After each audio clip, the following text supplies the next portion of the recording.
আসসালামু আলাইকুম ওয়া রাহমাতুল্লাহি ওয়া বারাকাতুহু। সম্মানিত দেশবাসী, আমি cancer specialist doctor SM. Sarwar. আপনারা জানেন যে সারা ওয়ার্ল্ডের ডাক্তারদের বক্তব্য ক্যান্সার হলো নো আনসার।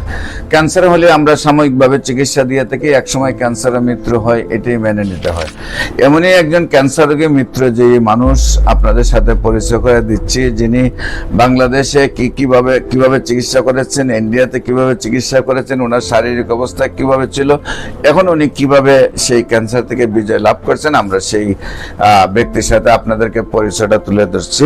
বিশেষ করে ভাইজান, আপনার নাম রঞ্জিত বড়ুয়া, ভবেশ বড়ুয়া, আপনার মায়ের নাম মুকুল বড়ুয়া। মুকুল বড়ুয়া, আপনার গ্রাম দমদমা মিরেশ্বর, পোস্ট অফিস হাটকেন্দি, জেলা হলো চট্টগ্রাম।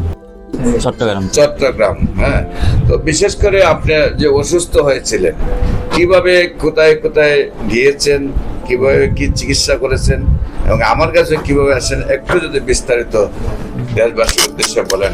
প্রথমে এখানে আমার লিভার ক্যান্সার ধরা পড়ে, তো এই লিভার সিরিজ হয়ে যায়। লিভার সিরিজ আমি দিল্লিতে চিকিৎসা নিই, ওখানে দিল্লি আইএলবিএস হসপিটালে চিকিৎসা নিয়েছে। তারপর ওনারা একটা অপারেশন করছিল। এই অপারেশন করার পরে কিছুদিন পরে আবার সাইড এফেক্ট শুরু হয়েছে। ক্যান্সারটা পুরো শরীরে আবার ছড়ায় যাচ্ছিল, বলছে ক্যান্সারটা শরীরে ছড়ায় যাচ্ছিল। তো তখন তারা সিদ্ধান্ত নিয়েছে থেরাপি দেওয়ার জন্য 21 দিন পর তো লিভার ট্রান্সপ্লান্টটা করার জন্য। তো এখন এটা তো অনেক ব্যয়বহুল স্যার, আমার তো এই পর্যন্ত অনেক টাকা চলে গেছে। থেরাপি এবং আপনার লিভার ট্রান্সফার চাইছে, সেখানে খরচ কত চাইছে তারা? ওইটা স্যার বাংলাদেশি টাকা প্রায় 70-80 লক্ষ টাকা। 70 থেকে 80 লক্ষ টাকা তারা চাইছে খরচটা।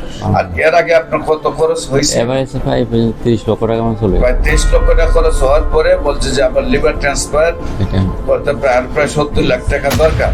তারপরে আপনার শারীরিক অবস্থা কেমন হলো? তখন শারীরিক অবস্থা, আমি চলে আসছিলাম ওখান থেকে। আসার পরে এখানে কিছুদিন থাকার পরে অবস্থাটা একদম অবনতি হয়ে গেল। এখানে স্যার ওই পেটে পানি চলে এসেছিল স্যার, পেটে পানি চলে এসেছিল, গাটা ফুলে গেছিল। তারপরে কিছু খাইতে পারিনি, প্রায় 2 মাস আপনার শুধু লেবু রস খেয়েছিলাম স্যার। পরে ইউটিউবের মাধ্যমে আপনার সন্ধান পেলাম স্যার। 2 মাস পর্যন্ত খালি শুধু লেবুর রস খেয়ে বেঁচেছিলেন, স্যার। পেটে পানি চলে আসছিল, সমস্ত শরীরে ক্যান্সারটা ছড়িয়ে পড়লো। তারপরে আপনারা আমার খবর পেয়ে আমার কাছে আসছেন। হ্যাঁ, হবিগঞ্জে গেলাম। তারপর হবিগঞ্জ থেকে মানে তারপরে ঢাকাতে পুরাতন পল্টনে নিচ্ছি। আমার কাছে ওষুধ খাইয়ে কতদিনে ভালো হয়েছেন? এটা 1 মাসে আমি রেজাল্ট পেয়ে গেছি। 1 মাস ওষুধ খাইয়ে আল্লাহর রহমতে ভালো হয়ে গেছে। এখন মোটামুটি হাঁটা চলাফেরা চলে আসছে। এখন মোটামুটি এখন আপনি ওষুধের কোর্সগুলো সম্পূর্ণ পূরণ করবেন। এটাই স্যার। সম্মানিত দেশবাসী, উনি বিশেষ করে 27 লক্ষ টাকার মতো শেষ করেছেন। প্রায় আরো 70 লক্ষ টাকা খরচ করার জন্য ফ্যামিলি প্রিপারেশন নিয়েছিল। সেই অবস্থায় আমি পাওয়াতে আল্লাহর শেষ রহমতে ওনার চিকিৎসায় যতটুকু সুস্থ হয়েছেন। আপনারা দেশবাসী দোয়া করবেন, উনি যেন আপনাদের সবাই দোয়ায়, চিকিৎসাটা বড় কথা নয়, আল্লাহ যদি সহযোগিতা না করে আমার গুল্লা পৃথিবীর সব ডাক্তার গুল্লে সে ওনার ভিতরে প্রবেশ করলে হবে না, আমি বিশ্বাস করি। আপনারা সবাই দোয়া করবেন, আপনাদের দোয়ায় যেন উনি আজীবন সুস্থ থাকেন। সবাই কাছে বিদায় নিচ্ছে। আসসালামু আলাইকুম ওয়া রাহমাতুল্লাহি ওয়া বারাকাতুহু।